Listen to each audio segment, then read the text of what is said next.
تعلیم جو یہ گھر گھر پہنچی ہے، علم جو گھر گھر پہنچا ہے، اس کے لیے بڑی محنت کی گئی ہے۔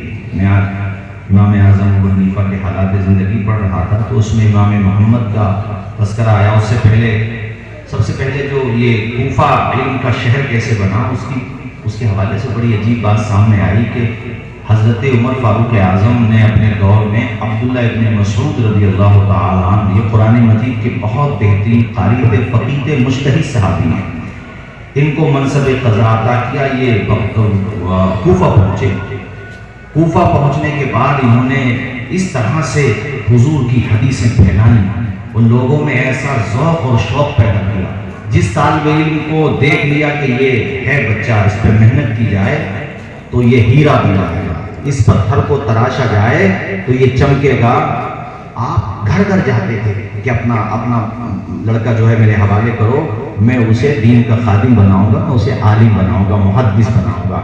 جانتے ہو ایک وقت میں کتنے طلبہ بیٹھتے تھے ان کے کلاس میں؟ ایک وقت میں ابھی حضرت مولانا شکیل صاحب کا میں نے جملہ سنا کہ مدارس صرف عمارتوں کا نام نہیں ہے۔ یہ جیسے آوازیں اٹھتی ہیں مدارس کے بارے میں، یہ ان کی خام خیالی ہے۔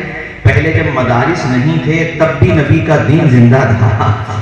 یہ تو بس آدمی کو عزم کرنے کی ضرورت ہوتی ہے۔ تو باضابطہ عمارتیں تھوڑی نہیں ہوتی تھی، وہ تو گھروں پہ ہی اپنے چٹیا میدانوں میں بیٹھ جاتے تھے، جہاں انہیں موقع ملا وہیں پہ بیٹھ جاتے تھے۔